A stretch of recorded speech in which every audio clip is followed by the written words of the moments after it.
Good morning students. आज हम lesson पढ़ेंगे। वो एक कविता है, शाम एक किसान, जिसके कवि हैं सर्वेश्वर दयाल सक्सेना। ये चैप्टर 8 है, क्लास 7 का। अब देखिए, पहला पद है, आकाश का साफा बांधकर सूरज की चिलम खींचता बैठा है पहाड़।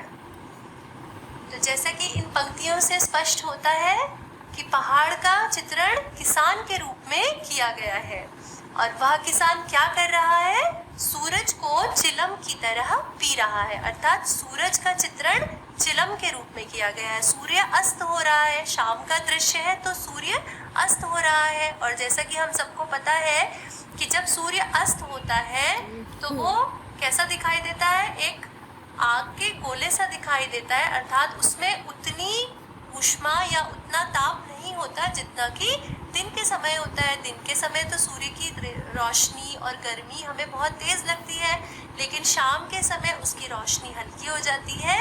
तो कवि ने कल्पना की है कि वो डूबता हुआ सूर्य कैसा दिखाई दे रहा है, जैसे कि चिलम में जलता हुआ कोयला हो। अर्थात वो चिलम की तरह थोड़ा हल्का या मंद पड़ गया है, चिलम में जलते हुए कोयले की तरह मंद सा है।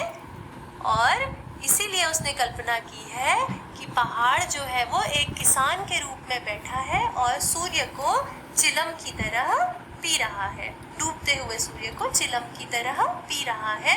और उस पहाड़ रूपी किसान के सर पे साफा बंधा है। साफा माने पगड़ी बंधी हुई है। और वो पगड़ी, कवि ने क्या कल्पना की है कि वो पगड़ी क्या है, आकाश है। तो कवि ने कल्पना की है कि एक पहाड़ रूपी किसान शाम के समय में सूरज को चिलम की तरह पी रहा है और सारा आकाश ऐसा लग रहा है मानो उस पहाड़ रूपी किसान ने अपने सर पे साफे की तरह बांध रखा है। आगे बढ़ते हैं।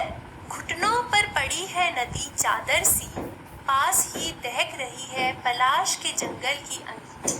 अंधकार दूर पूर्व में सिमटा बैठा है भेड़ों के गले से। अब आगे के दृश्य में क्या दिखाया गया है, अभी तक हमने देखा कि पहाड़ रूपी किसान अपने सर पे आकाश रूपी साफा बांधकर बैठा है और वह सूरज रूपी चिलम को पी रहा है। ढलते हुए सूरज रूपी, या ऐसा भी कह सकते हैं कि अस्त होते हुए सूरज रूपी चिलम को वह पी रहा है या खींच रहा है। अब आगे, क्योंकि शाम का समय है तो कवि ने क्या चित्रण किया है कि पहाड़ के नीचे जो नदी बह रही है वह कैसी लग रही है, मानो उस पहाड़ रूपी किसान ने अपने घुटनों पर चादर ओढ़ रखी है।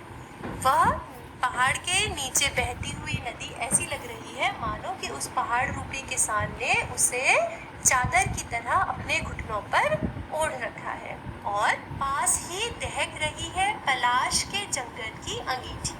और पहाड़ के सामने जो पलाश का जंगल है वह कैसा लग रहा है, जैसे कि अंगीठी जली हुई है। पलाश के पेड़ में जब फूल खिलते हैं वो लाल रंग के फूल होते हैं, और जिस समय जंगलों में पलाश का फूल खिलता है या पलाश के जंगलों में जब फूल खिलता है तो ऐसा लगता है कि मानो पूरा जंगल लाल रंग का हो गया है, क्योंकि फूल का रंग लाल है और पूरे वृक्ष में खूब फूल आते हैं।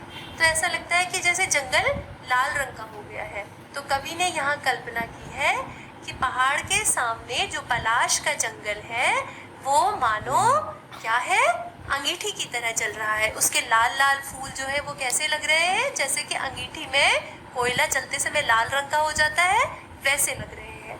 तो उसने यही कल्पना की है कि जो पलाश का जंगल है वो अंगीठी की तरह जल रहा है और पहाड़ रूपी किसान उस अंगीठी की आग को सेक रहा है।